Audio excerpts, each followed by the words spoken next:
वो जो किसान घर चले गए हैं लौट के, वो आपको मई के बाद यहीं पे दिखाई देंगे। जिस दिन आह्वान हो गया संसद मार्च का, जिस दिन आह्वान हो गया दिल्ली कूच का, वही किसान, वही भीड़ जो 26 जनवरी पे आपको दिखाई दी थी, वही भीड़ यहीं पर दोबारा दिखाई देगी। 2 घंटे नहीं लगेंगे, यह आंदोलन स्थल भर जाएगा। सरकारें बात करने के लिए नहीं या ऑपरेशन क्लीन के बारे में कुछ सोचेंगी। संसद कूच होगा, दिल्ली कूच होगा और लाखों हजारों लोग दिल्ली की तरफ बढ़े। कॉन्फिडेंस में हैं सारे किसान, पॉजिटिव वे में हैं, और जब ज़रूरत पड़ेगी दिल्ली कूच की तो दिल्ली कूच होगा और पूरी ताकत से होगा, पूरी शिद्दत से होगा।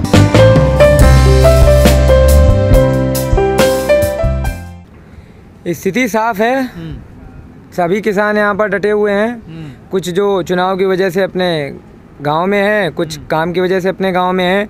जैसे ही ये चुनाव के नतीजे आ जाएंगे, चुनाव ख़त्म हो जाएंगे, काम ख़त्म हो जाएगा, सभी किसान यहाँ पे आ जाएंगे। जिस दिन भी आह्वान हो जाएगा संयुक्त किसान मोर्चा का और हमारे किसान नेता राकेश टिकैत जी का, उस दिन सभी किसान इसी बॉर्डर पे आपको, जो अभी आपको 500-1000 की भीड़ दिखाई दे रही है, वो लाखों की होगी। 500, 200, 250 होगी। ना, ये तो टेंटों में आप जाके देखेंगे तो आपको पता चलेगा। हर टेंट में 5-6 किसान तो हैं ही, कितने एक के टेंट लगे रखे हैं। मनोबल टूट गया किसानों? बिल्कुल मनोबल नहीं टूटा है, ये तो लोगों की मानसिकता है। उन्हें लगता है कि धूप, गर्मी, ठंड, बरसात ये किसान का मनोबल तोड़ पाएगी, तो ये बहुत ज़्यादा उनकी नकारात्मक मानसिकता है। किसान जो है पॉजिटिव माइंड से यहाँ डटा हुआ है और डटा रहेगा। वो हमेशा अपनी खेतों में डटा रहता है, चाहे कोई भी मौसम हो, जंगली जानवर हो, बिच्छू हो, वो वहाँ पर डट के मुकाबला करता है। तब जाके इन 130 अरब लोगों के पास अन्न पहुंचता है। वो जो अंधभक्त हैं, जो शायद गोबर खाते हों, उन्हें ये किसान नहीं लग रहे हैं, उन्हें आतंकवादी, खालिस्तानी, शायद उन्हें कोई AK-47 यहाँ नज़र आई हो, तभी उनके हिसाब से ये आतंकवादी नज़र आते हैं।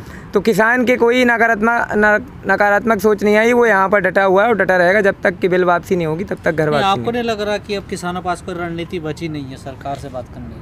ये तो सरकार चाहेगी ना बात करना, कब है कब नहीं है। अब हम घुस जाएंगे जाके, क्या मंत्रियों को पकड़ लेंगे जाके, नहीं बात करिए आगे। बनाने की है कोई रणनीति आप लोगों को? आंदोलन को सफल बनाने की यही रणनीति है कि शांति से अपने आंदोलन को, अपने आंदोलन स्थल को मजबूत कर रहे हैं हम। न यहाँ से जा रहे हैं, न कहीं ये टेंट उखड़ रहे हैं। टेंट जैसे ही लगे थे और मजबूत करे जा रहे हैं। आंधी आई, लोगों के टेंट हटे, फिर से वो टेंट लगाए गए। क्या टेंट हट गए? आंधी आई, टेंट उखड़े, फिर वही टेंट लगा दिए गए, मजबूती से लगा दिए गए। टेंट पर रहने के लिए लोग भी चाहिए ना। अरे आप टेंटों में जाके देखिए ना, आप तो पत्रकार हैं, आप यहाँ पर हैं, टेंट में लोग हैं, आप देखिए जाके टेंट में 2-2, 4-4, 5-5 लोग हैं। बाकी समय है काम का, लोग खेतों में काम कर रहे हैं, समय है चुनाव का। ये पंचायती चुनाव गाँवों की प्रधानमंत्री के चुनाव के बराबर हैं। ये प्रधान उनके प्रधानमंत्री के बराबर हैं। इस बार ये तैयारी है कि इन प्रधानों को इस तरह से चुना जाएगा कि इनकी गिरबान पकड़ के इनसे काम करवाया जाए। और जितने भी भाजपा के दलाल वहाँ चुनाव लड़ने की तैयारी कर रहे थे, उनको मुंह तोड़ जवाब दिया किसानों ने। और जितने भी यहाँ पर कोशिश कर रहे थे, सबको जो है खदेड़ा गया है। कोई भी भाजपा का कार्यकर्ता, कोई भी भाजपा का जो है पदाधिकारी चुनाव वहाँ पर जीत नहीं पाएगा। लेकिन बीजेपी के जो हरियाणा के प्रदेश अध्यक्ष हैं, वो कह रहे हैं कि आंदोलन करना तो आसान बात है, लेकिन सही समय पर चला जाना भी ठीक रहता है। आंदोलन करना आसान बात है, ये उन्हें लगता होगा। आंदोलन यहाँ पर हकूकों की लड़ाई है। हक जो छीनने का काम कर रही है मोदी सरकार, हक जो छीनने का काम कर रही है भाजपा की सरकार, उन हकों के लिए हम यहाँ बैठे हैं। फिजूल नहीं बैठे हैं यहाँ पर। यहाँ पर जो किसान बैठे हैं, उनके पास भी बहुत से काम है, बहुत से अपनी ज़मीनों को छोड़ के यहाँ पर बैठे हुए हैं।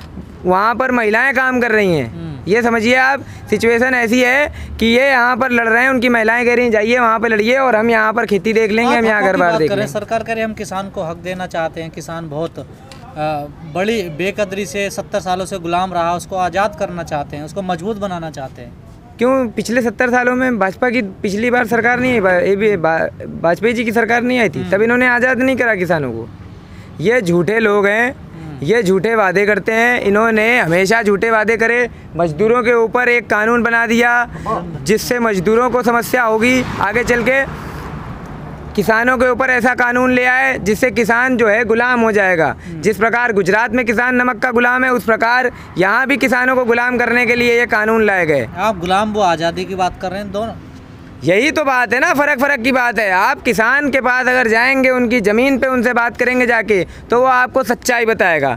ये आपको क्या लगता है, टिकरी बॉर्डर पे लाखों किसान हैं, सिंधु बॉर्डर पे हज़ारों किसान हैं, यहाँ हज़ारों किसान हैं, पलवल पे और राजस्थान के बॉर्डर पे हज़ारों किसान हैं। और ये जितने भी किसान, आप कभी भी उत्तर प्रदेश में जाके किसी किसान से पूछेंगे जाके, तो वो ज़मीनी सच्चाई बताएगा ना आपको।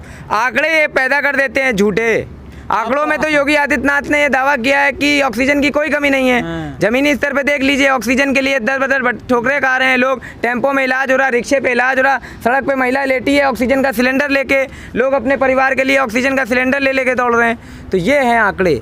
अगर आंकड़ों की बात करेंगे तो ये हैं आंकड़े कागज़ पे। अगर ज़मीनी स्तर पे आंकड़े ढूंढने के लिए जाएंगे तो आपको एक भी आंकड़ा किसान के हित में नहीं मिलेगा। ये एक बात बताइए, ये कौन सा कानून है जिसमें काला बाजारी के अलावा और कोई काम नहीं होगा, जिससे ये भंडारीकरण की जो व्यवस्था थी उसको अनलिमिटेड करने से किस किसान का फ़ायदा हो जाएगा? इससे किसका फ़ायदा होगा? इससे तो सीधा सीधा फ़ायदा जाएगा कॉरपोरेट घराने को, व्यापारी को। जो व्यापारी जो है, जिसके पास सरकार के पास ये तो ताकत रहती थी ना कि हाँ इतना स्टॉक कर लेगा। अगर स्टॉक की सीमा असीमित हो जाएगी तो सीधा सीधा असर तो यहाँ पे पड़ेगा ना, आम जनता पे, महंगाई पे पड़ेगा। लेकिन आपको नहीं लग रहा कि जो किसान हैं वो जो घर चले गए लौट कर, वो वापस नहीं आए? वो जो किसान घर चले गए हैं लौट के, वो आपको मई के बाद यहीं पे दिखाई देंगे। जिस दिन आह्वान हो गया संसद मार्च का, जिस दिन आह्वान हो गया दिल्ली कूच का, वही किसान, वही भीड़ जो 26 जनवरी पे आपको दिखाई दी थी, वही भीड़ यहीं पर दोबारा दिखाई देगी।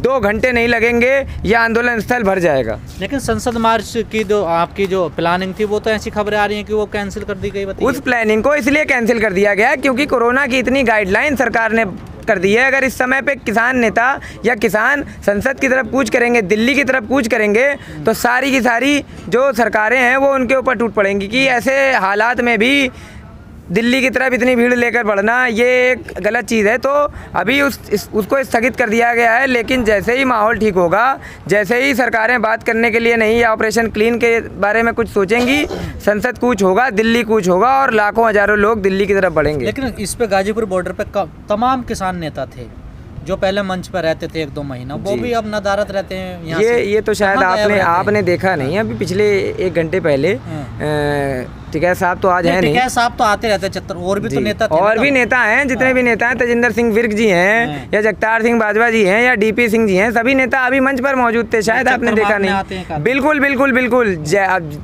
चक्कर मारने आते हैं, लोगों को बताते हैं क्या चल रहा है, आंदोलन की स्थिति क्या है। हमारे नेता बराबर उस पर नज़र बनाए हुए हैं और वो कहीं नहीं जा रहे हैं। अपने अपने क्षेत्र में आंदोलन की स्थिति बिल्कुल सही है, कॉन्फिडेंस में है, सारे किसान पॉजिटिव वे में हैं। और जब ज़रूरत पड़ेगी दिल्ली कूच की तो दिल्ली कूच होगा और पूरी ताकत से होगा, पूरी शिद्दत से होगा।